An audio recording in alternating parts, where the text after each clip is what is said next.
This morning we are looking at just really going through testing and trials, and really the idea of when you go through things, just really ultimately, do you keep your faith when you go through trials and testings? Do you hold to God when something bad happens? Do you literally turn away from God, or do you continue to walk with God? And I think there's one thing is that I think a lot of people are confused on this. I think a lot of people don't even really realize that truly they do walk away from God during testing, and truly when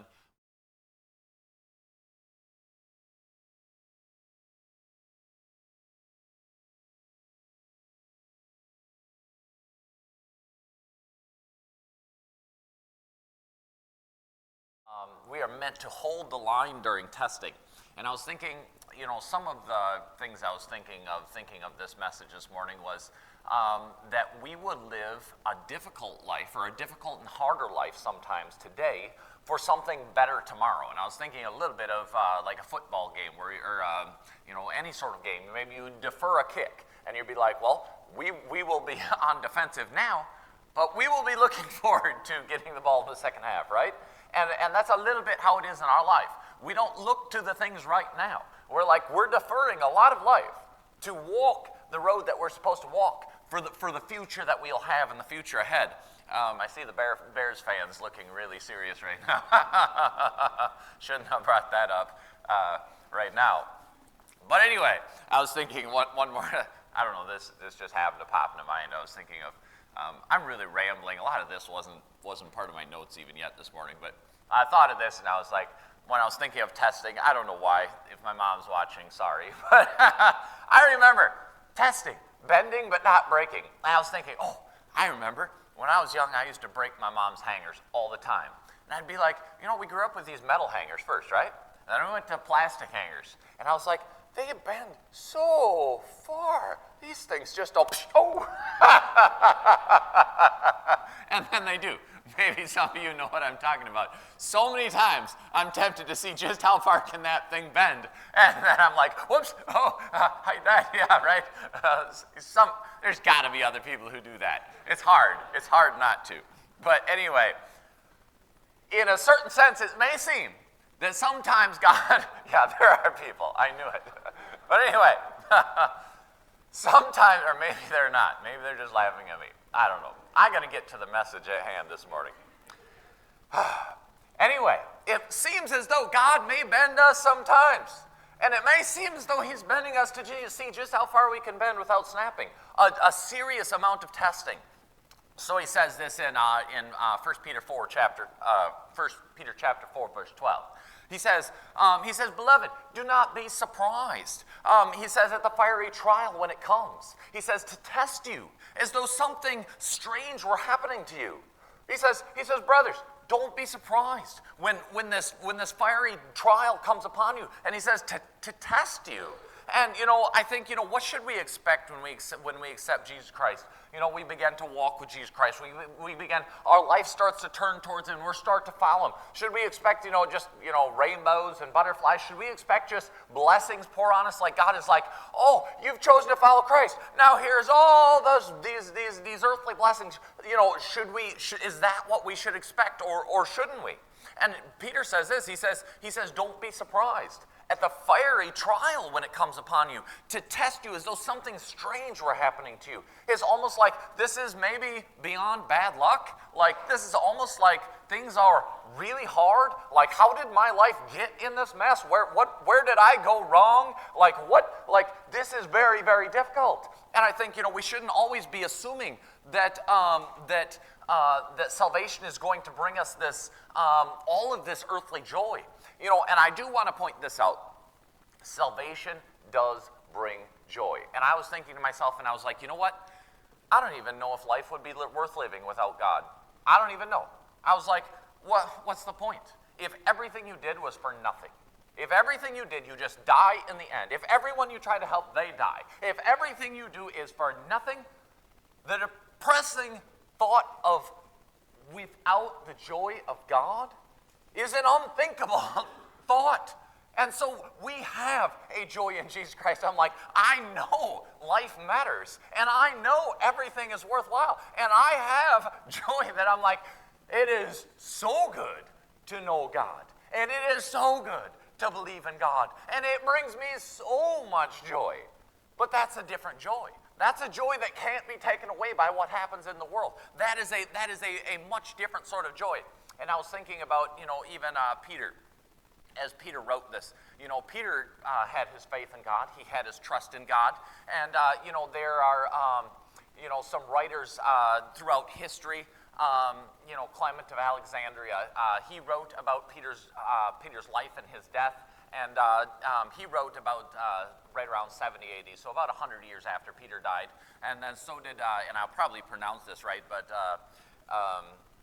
Eubis. I don't even know some of you guys, I should know his name better, but we have these historians who write, and these are not biblical historians, so it should be true. They wrote, they're some of our best writings from that time, and people who wrote about these things, but we can't know for certain they're true. They're just writings, but they wrote about Peter and his death. And it says that they wrote, and they said that Peter and his wife were both taken and both in prison together. And it says that that they came to crucify his wife first. And it says that Peter, they write that he was filled with joy, and he said, "Our time has come to depart from this earth. Finally, the moment to be with God. Life was very hard and difficult." And he said that he called to his wife, remember the Lord," as she went. And then Peter requested to be crucified upside down in order that he would not be compared to Jesus Christ. And it said that he had much joy. And that is, his salvation. A lot of people would say, that doesn't sound like joy to me. It doesn't sound happy. But he was happy. He had a joy that couldn't be removed. He had a joy that couldn't be taken from him. He had a joy that he was with God and this earth wouldn't matter, right? And so he had joy that was could not be removed. Now, many people say things like this. They say, try Jesus Christ. Try him in your life. See if it brings you all the happiness. Like, you should try him. And when you say it in that way, and I'll say, just last week, I heard someone who I really like. It was actually somebody I follow on YouTube now and then, and I liked them. And I hope they didn't necessarily mean it this way, but this is how I took what they said. They said, if you will try Jesus Christ, it will be worth it. There is so much blessing in following Jesus Christ. And they said, we sometimes just don't realize how good our lives are. And I thought, if somebody took it like that at face value, and they took it like that, and they're like, I'm going to try Jesus Christ. And then a fiery trial comes upon them and difficulty, and they're like, they lied, right? The joy in Jesus Christ is not always just physical blessing. The joy in Jesus Christ is that we have deferred our life that we maybe would be partying up now for a joy that is untakeable, takeable away, unremovable, an unremovable joy. And that's where we find joy in Jesus Christ. That's where we find that we will find true happiness. And listen to what Peter says in this next verse, in verse 13. He says, but rejoice, he says, insomuch as you share in Christ's sufferings, that you may also rejoice when his glory is revealed. He says, rejoice that you're sharing in Jesus' suffering. He says, be happy, be like, I'm suffering now instead of later. Like, rejoice that, like, I have joined to Jesus, and he suffered, and I'll suffer, and I'm walking that path, and I'm walking that road, and I'm doing as I should, and it's hard now, but I'm rejoicing because the day that Jesus is revealed, it is going to be good for me. And he says, rejoice in the suffering right now, and know what you have ahead. And like we would say again, where did Peter get his joy? Well, it wasn't necessarily the sort of blessings that some people might try to sell it as. It was a blessing in knowing the future. It was a blessing in knowing that Jesus was with him. No matter what he went through, no matter what struggles he had ahead, he was like, I am like even happy that I am suffering with Jesus Christ. And he says, knowing that when he returns, I will be happy. Like when he comes through, I will know that I have been walking as a faithful servant before him, and that I will have joy in that moment, and I can be happy right now. And one of the things that I really like about the Bible is how it really shows itself to be true. And one of the ways I see that is that, we read Peter's letter and we read what he's talking about. And then you can read other books of the Bible, and I think we really see where Peter learns a lot of the things that he's teaching us. And it doesn't seem as though Peter always realized these facts. It doesn't really seem as though Peter always realized that this is where true happiness was, and this was what true joy was, but yet there is suffering in this time, and the true joy is ahead. And I think of maybe the first thing I think of was written in Matthew, Mark, and Luke. They write about how the apostles are walking along, and we talked about this a few weeks back around Christmas, but they're walking along, and they're arguing about who will be the greatest in the kingdom of heaven, right? And they're arguing, they want to one sit on Jesus' right hand, one sit on his left, and they're picturing just the grandeur of the kingdom that Jesus is offering, like, right? And sometimes we want to sell that to people like, come and join the kingdom of Jesus, like the winners group, right? That you want to be part of that. But it says that Jesus, said to them, no, unless you humble yourself. You can't be part of my kingdom. And he teaches them this lesson. In another place I see this, that I think Peter specifically learned this lesson about what true happiness was. In Matthew 16:21, Jesus is talking to his disciples. And it says, from that time on, he began to teach his disciples that he must go to Jerusalem and suffer. And, this is something that they really catches them off guard. They're like, huh? What? Come again? You're going to Jerusalem to suffer? And he says he began to teach that he must go to Jerusalem and suffer. And he says many things at the hands of the elders and the chief priests and the scribes. And he must die and be raised again on the third day. He says that he must be killed. And here Peter stands up, and Peter is like, something's wrong. Peter's like, he is not happy with what he's hearing. This does not fit the grandeur that he had in mind. It says, and Peter took him aside and began to rebuke him, saying, Lord, he says, far be it from you, Lord. He says, far be it from you, Lord. He says, this shall never happen to you. He says, this is wrong, Lord. No. There's no suffering. There's no dying. Lord, you're mistaking. I have to correct you, Lord. This is not how it goes down. And it says that, but the Lord turned to him and says, but he turned to him and said to Peter, he said, get behind me, Satan. He says, you are a hindrance to me. He says, for you are not setting your eyes on the things of God, but you're setting your eyes on the things of man. He says, Peter, you're looking at life.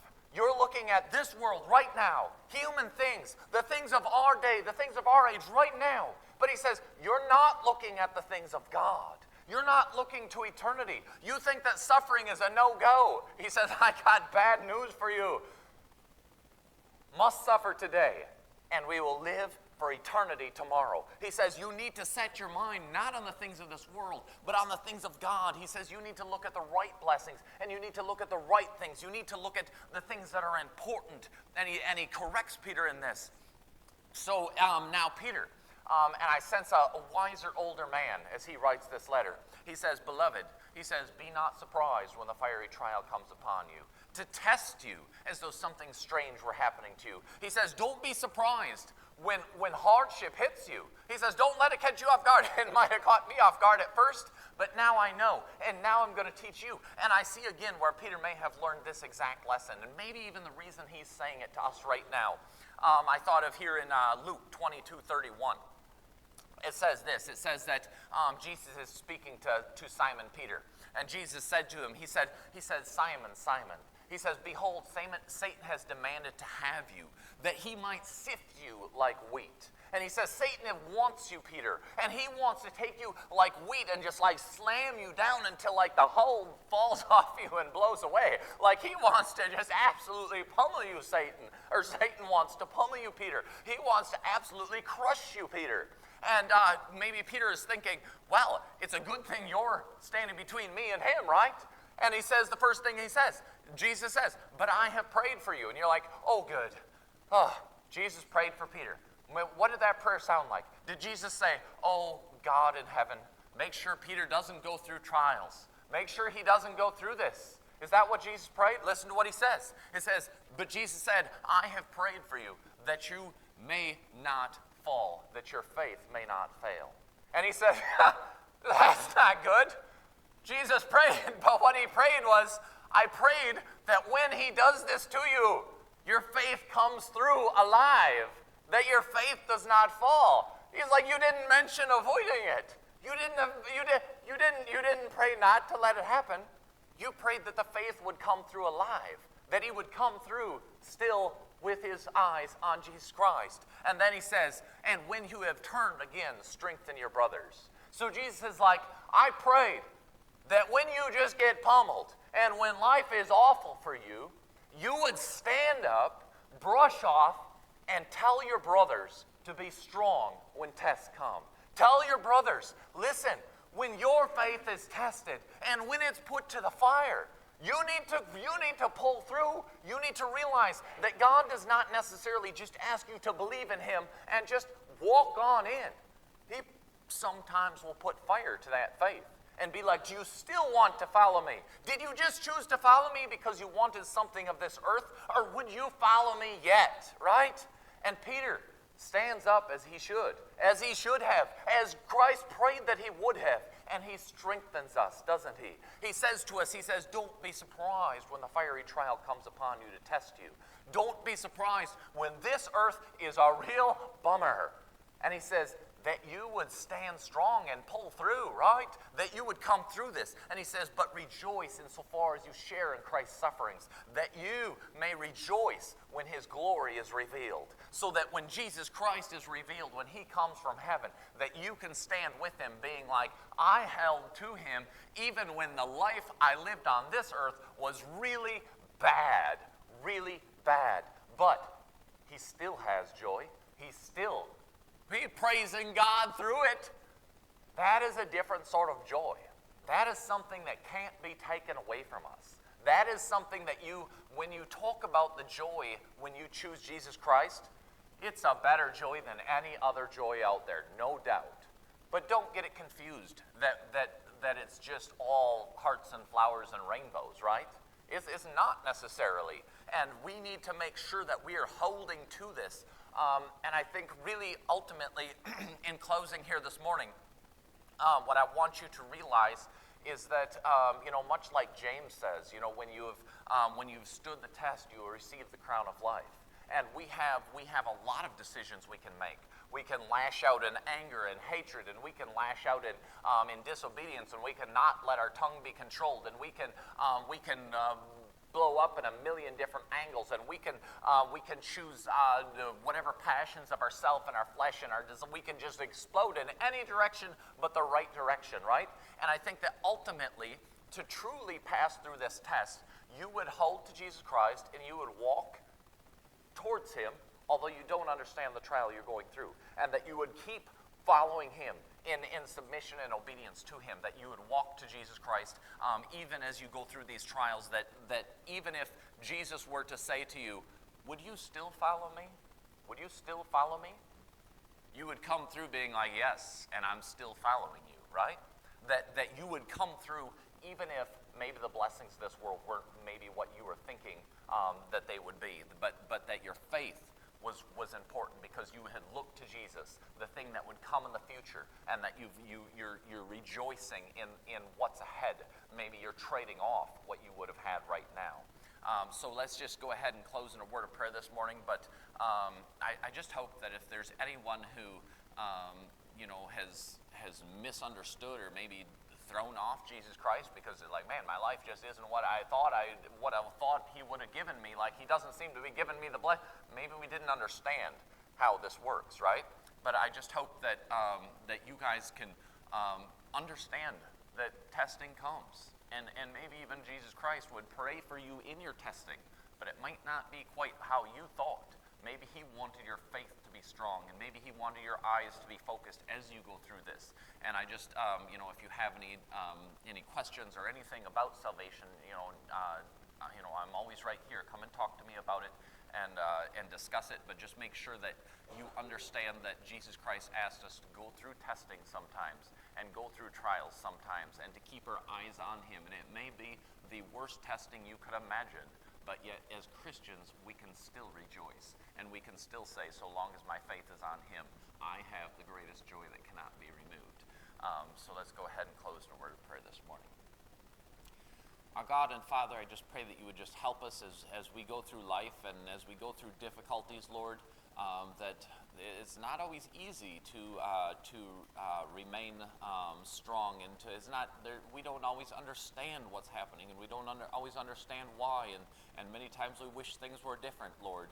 But I just ask that you would just help us to understand that the most important thing is that we could always bring you up in every single situation, and that we could always point others to you in every single situation, and that the one true way out of all things that are difficult and wrong, Lord, is to turn to you and to follow after you, to